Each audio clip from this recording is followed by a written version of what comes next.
탄소 유닛 세션을 첫 번째 세션을 시작하도록 하겠습니다. 안녕하세요. 저는 저장을 맡은 청량대학교 이규복입니다. 이른 시간인데요. 저희 뒤에 스케줄이 있고 해서 바로 시작하도록 하겠습니다. 오늘은 첫 번째 세션은 요즘께 톡으로 되어 있고요. 첫 번째 발표는 디아르 박사께서 발표해 주겠습니다. I think we can start right away. Thank you. Thank you for introduction, for introducing me.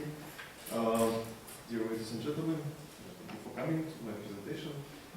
My presentation title is Three-dimensional CFD simulation of waste plastic gasification in one TPD ton per day pilot scale bubbling fluidized bed reactor. It is practically a PPAC model made in Barracuda, a multi-phase particulate cell.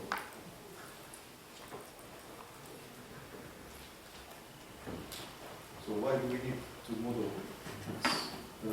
We need reliable CFD models in order to optimize fluidized bed units, in order to predict inert material concentration in the bed, fuel mixing efficiency, process integration, reaction rates, temperature profile, and other factors that we cannot measure directly using visual or maybe experimental methods. Previously, we built a small reactor model. It is 1 kilogram per hour model.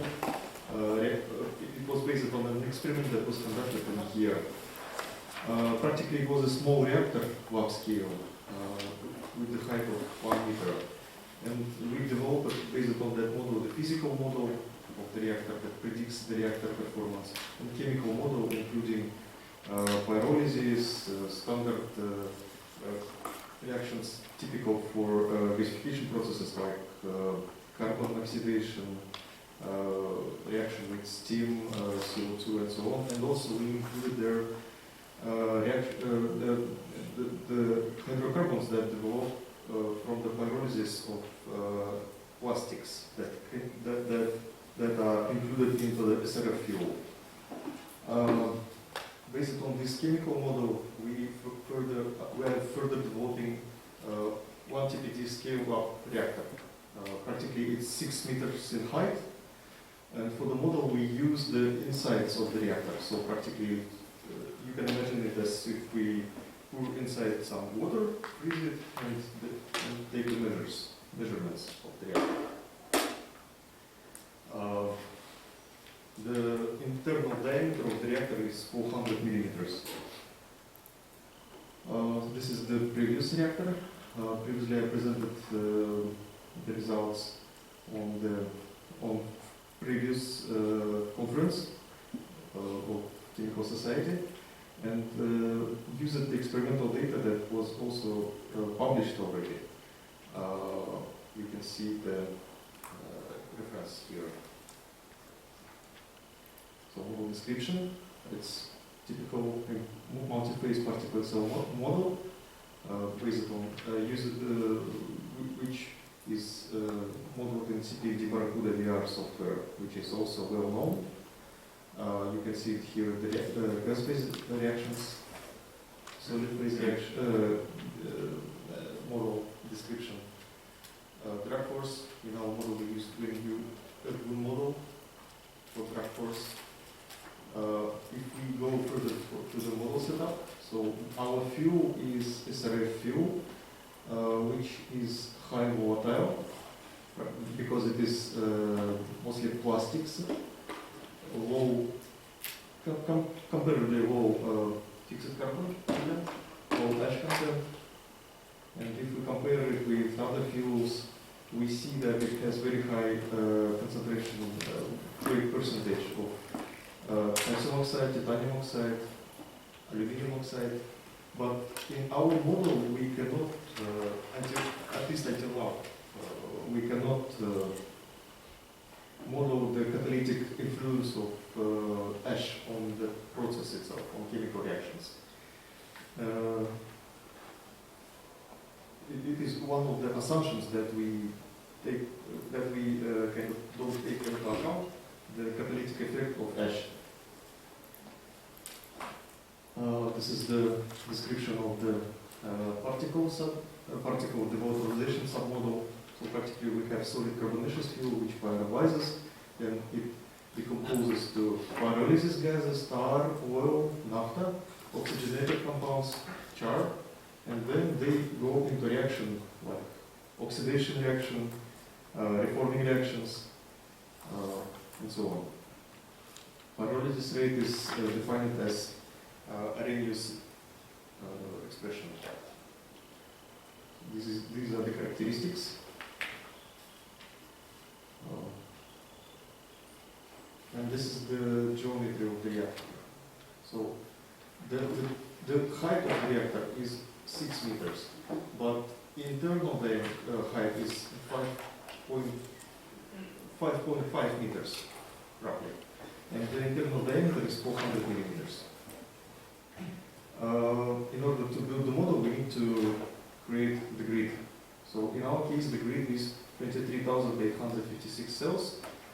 And what is good with NPTIC models is that they group the particles to clouds and to find them as computational particles. So in our case, we have 300 computational particles per cell for SAM and 600 computational particles for SRF fuel. Air is injected through injection channels, which practically simulate the bubble caps and inject the fuel 45 degrees down in down direction. You can see them here. Fuel is injected from the height of 660 millimeters, and the injection port is 250 millimeters in diameter. So the reaction mechanism, it would be easier to explain it here. So fuel is injected from the height of 660 millimeters. Once it is injected, it goes into pyrolysis. While pyrolyzing, thermally decomposing, the plastics inside in the fuel, they decompose and evolve to hydrocarbons, to char, to moisture, and these materials then go into reactions. First into oxidation reactions in oxygen-rich zone. And in our model, we included the oxidation reactions for wider number of chemicals. Typically, in most of the previous models, the reactions include only solid phase reactions and maybe hydrocarbons like methane, mostly methane. And after that, in splash region, particles also go into reaction, but the amount of oxygen is lower, and other reactions with steam, CO2, and hydrogen increase their rate. In oxygen depleted zone, we also included reactions with steam, but due to the lack of the data, reaction kinetics, we couldn't include dry reforming reactions.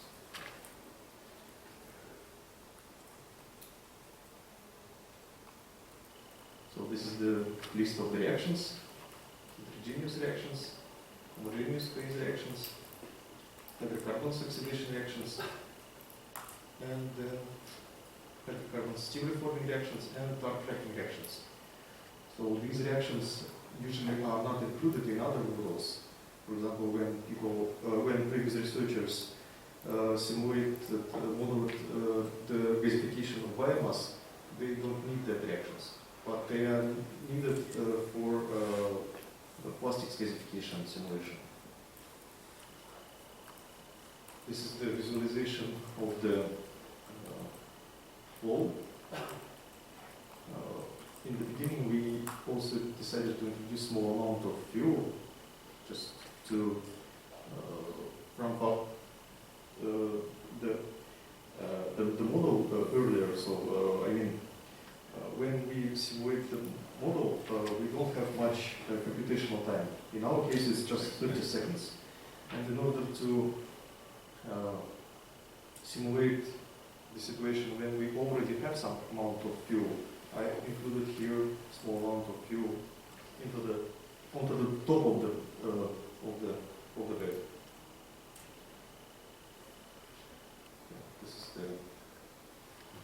This is the comparison. Since the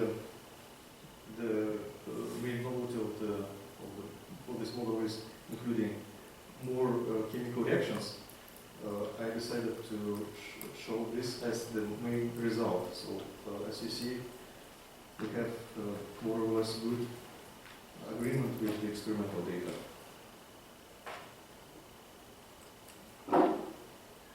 The concentrations on the height. Thank you for your attention. Thank you. 질문 있으시면 받겠습니다. So firstly, maybe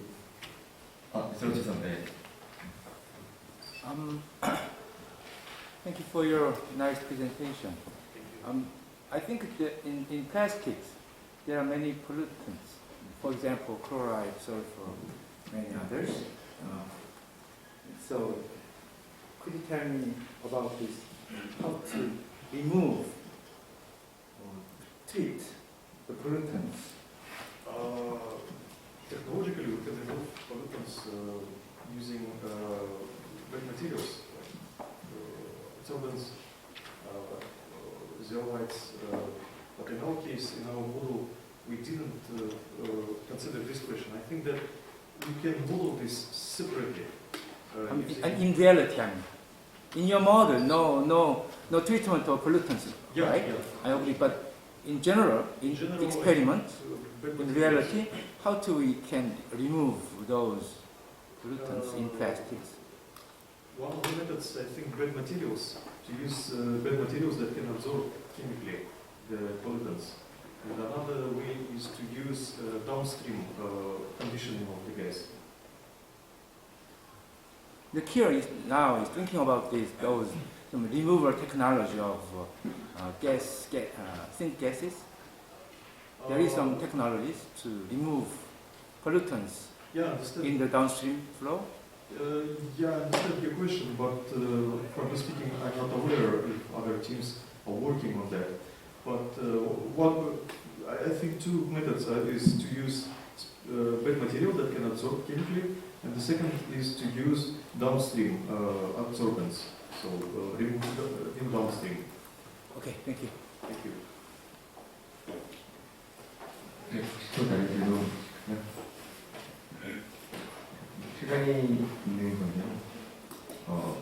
Maybe let me have one question. So this is kind of a multidisciplinary session based on the background and then focusing on CCUS. So maybe for others, like can you explain a bit easier that what's your CFD model is different from like previous one? Sure. CFD models can be grouped to two large groups. So it's 11 and 11 Lagrangian, which is also called discrete element method models. In our case, we use a PPAC method, which also regarded as combined hybrid method. The